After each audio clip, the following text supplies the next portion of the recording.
The present purpose is to investigate external evidence of a variant for textual criticism of the Hebrew Bible, in this case focusing on the biblical scrolls among the Qumran finds. So here we'll be focusing especially on 4Q Deut J over and against the MT version of Deuteronomy 32:8. Now, of course, there's some value in many cases in looking at the sectarian scrolls, but the focus here is only going to be upon working with the biblical scrolls from Qumran.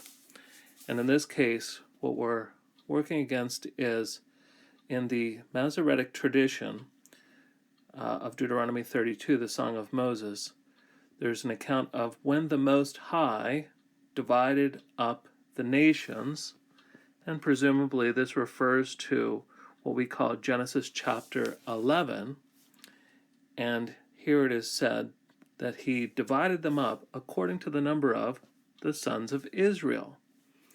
And so there is a text variant in the Qumran scrolls, and we're going to work on how to evaluate this category of external evidence.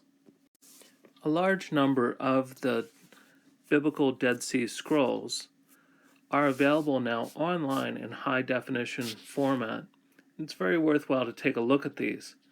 In this case, we're going to be looking at the fragment indicated by the arrow, and here we can see some of the other proximate fragments of this context of the Deuteronomy scroll.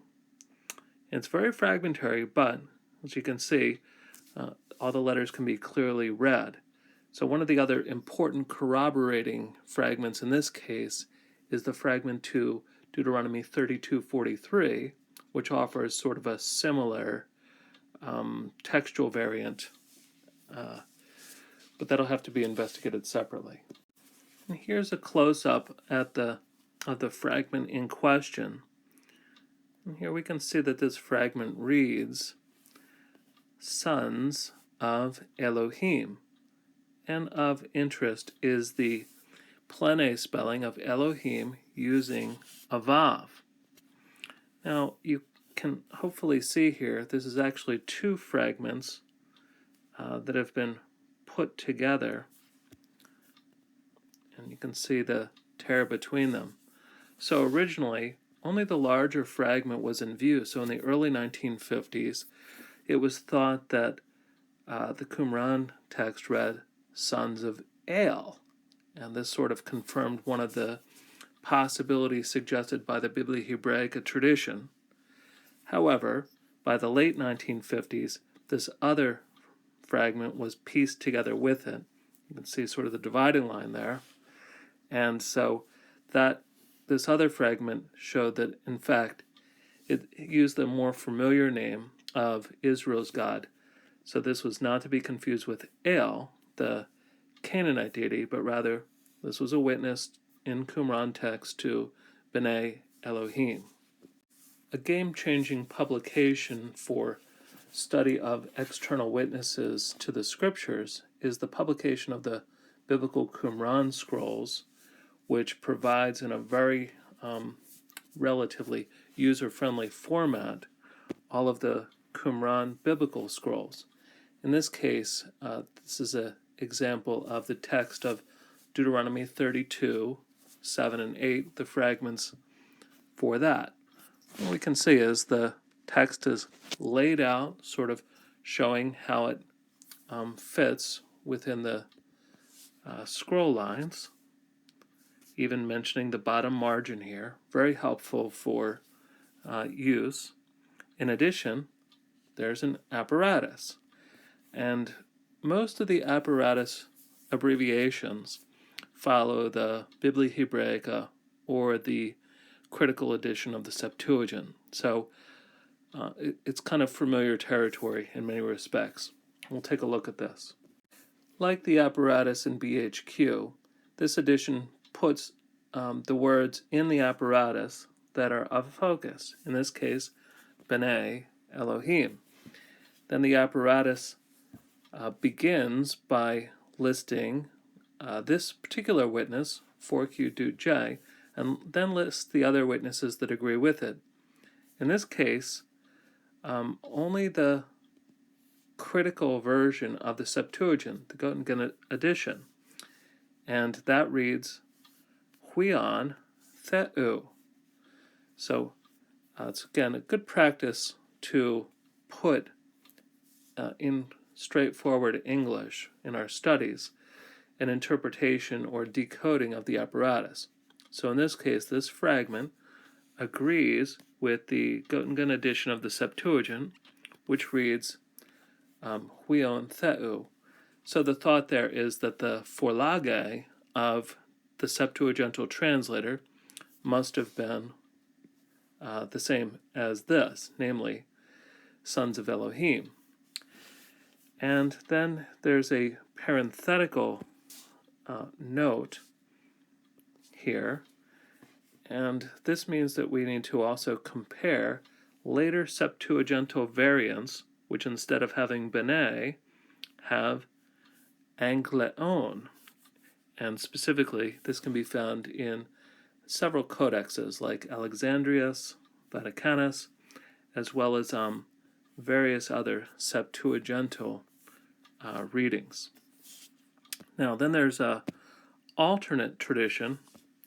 So it says, for Bnei Yisrael, see, and then it's listed, again, using the same kinds of abbreviations that are familiar with to us from the glossary of the BHS, though here we can consult the glossary of this actual text.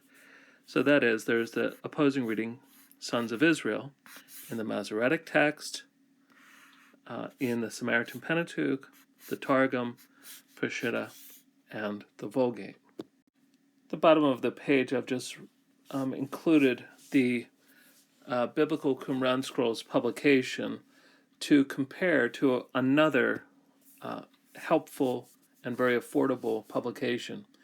The publication known as the Dead Sea Scrolls Bible is an English translation of all of the Qumran manuscripts.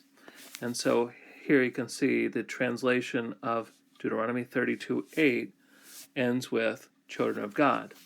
And all of the sort of gaps are marked by these very common brackets with a reconstructed text, usually taken from the Masoretic text, put in between. And additionally, the Dead Sea Scrolls Bible also has a very brief apparatus, in this case telling us that this fragment, 4Q agrees with the Septuagint, period. And then for an alternate reading, namely Children of Israel, compare the Masoretic text and the Samaritan Pentateuch. So this is a very affordable text, and one which can serve as a sort of a index, I suppose, for external, for doing studies on external evidence of variations as they relate to the Dead Sea Scrolls biblical texts. So in summary of the investigation of external witnesses in terms of the Dead Sea Scrolls, this fragment to Deuteronomy 32 reads, sons of God, as opposed to the Masoretic tradition, which reads, according to the number of the sons of Israel. And so in this case, the thought is that this fragment represents perhaps an older text witness to the Masoretic text, which perhaps had been updated. But further comparison will be needed before drawing this conclusion.